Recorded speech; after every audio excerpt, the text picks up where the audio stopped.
I'm Richard Pickard, author of The Peculiar Tale of the Tentacle Boy, which won the inaugural Chairman's Choice Prize in the Times Chicken House competition 2019.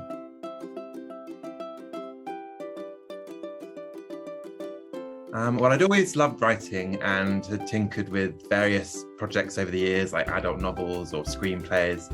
And at school, I used to write Buffy the Vampire Slayer fanfic and my own episodes and things like that. And then at university, wrote a short film. And then when I decided to write for children, that's when everything sort of fell into place and it all flowed quite naturally from there, even though I was writing in private because I was a little too embarrassed to admit publicly that I was dreaming of being a published author at that point. I then heard about Chicken House because a mutual friend of a friend was being published by Chicken House, and that was the first time I sort of met an author in real life and realised that this wasn't some weird dream, that it was actually something achievable. And so I looked up Chicken House out of interest to see what they were like and what their deal was, and that's when I stumbled upon the submissions page and learned about the Times Chicken House competition, which I was very excited to see because obviously most traditional publishers don't accept unsolicited manuscripts and things from authors, so this was a really exciting way in without necessarily going through the rigmarole of getting an agent and all of that sort of more traditional process, so that was exciting. So I always kept the competition in mind over the years as I was writing my book, seeing when the submissions opened and then when they closed again, and when they announced all of the brilliant previous winners like Jasbinder Bilan and Trudy Tweedy. And then finally in sort of early 2019, when I was finally coming to the end of a first draft, I went to have a look at the Chicken House website, and that's when I saw submissions were about to open and there was a brand new award added to the competition called the Chairman's Choice Prize for a novel that maybe needed a little more work or a little more input from the editorial team than the overall winner. And that felt like a really serendipitous moment because not having that much confidence and sort of having been working on this novel for a long time, I knew that if I was going to win something, then maybe that one was the one I could pin my hopes on. So that was really exciting.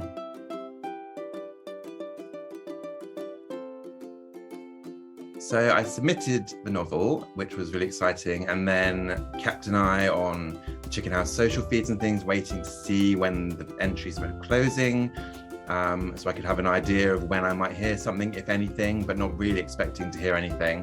And that was quite exciting. But then I sort of did forget about it a little bit because it was a few months. I'd been quite eager and submitted my entry pretty early on, I think.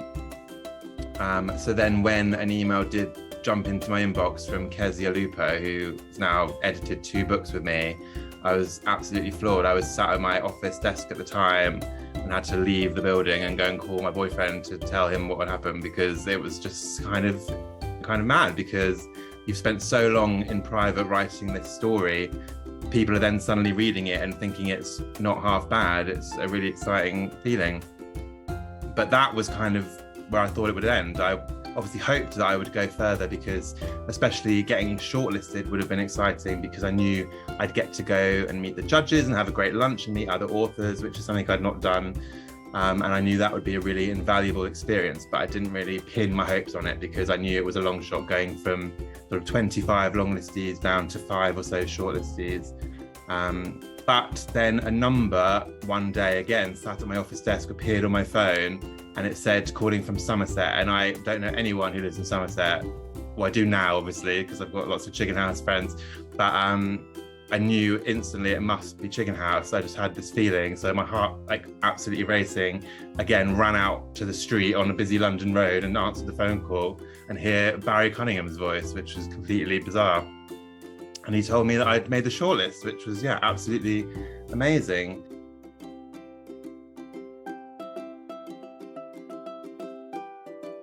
Day, I was really excited to meet all the other shortlistees and all the other judges. So we assembled at a really nice hotel in Clerkenwell, which was really close to where I live. So I felt a little bad that others had come from Germany and California, and I had literally walked down the street.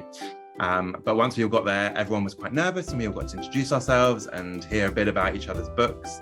And then were suddenly led down into this lovely dining room where the judges were waiting, having made their decisions.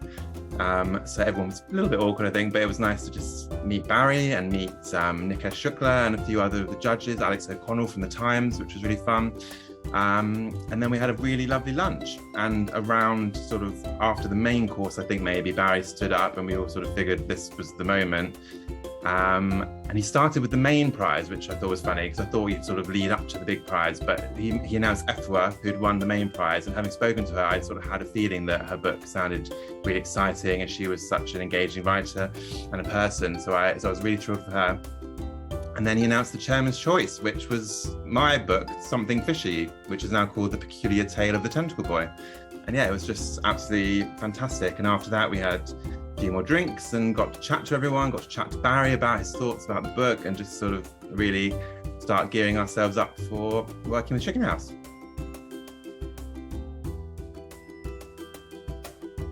Certainly be less shy about my writing. I think I'm quite jealous of lots of authors who come into this experience with a lot of ready-made support and friends and other writers they've met on courses or through things like Write Mentor or just on the circuit. And it amazes me how many writing groups there are and how many courses and things like that. And I just completely was blind to all of that and was sitting at home on my laptop in my bedroom writing this novel on my own for a few years. So I'd have loved to have had a bit more of that experience going into it.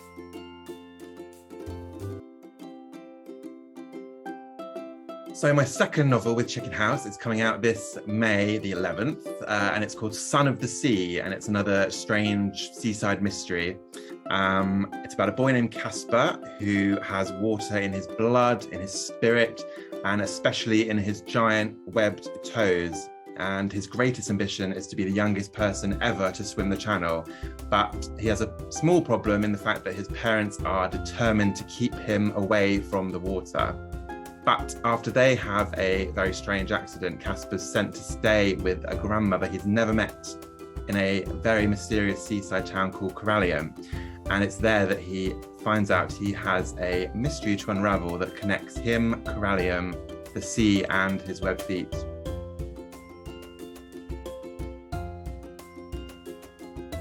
Number one, don't chase writing trends or try and second guess what the judges might be looking for, because you'll never keep up with the industry.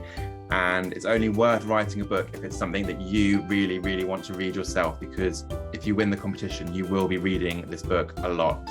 Number two, don't neglect your cover letter, because the judges want to know about you just as much as they want to know about your story, because you have to sell yourself as well. They're excited to know who the person behind the book is. They want to know what your interests are, what your job is, and where you see your book sitting on the shelf. And I think that's something that people might forget about when they're editing their synopsis for the 15th time. Number three, try and make sure that you are as happy as you can be with your manuscript before you send it in, and then stop tinkering with it. I knew that I'd submitted a novel that I could be proud of, and so that gave the whole thing a sense of inevitability, really, because I presented myself in the best way that I could, and my fate was now in the hands of Chicken House. And something that I love about this competition is that you send the entire book in, and so let it speak for itself. They have your novel, and that was something that I was really pleased with, because if they read the synopsis and weren't initially gripped, they had the whole book there, and hopefully that would do the job.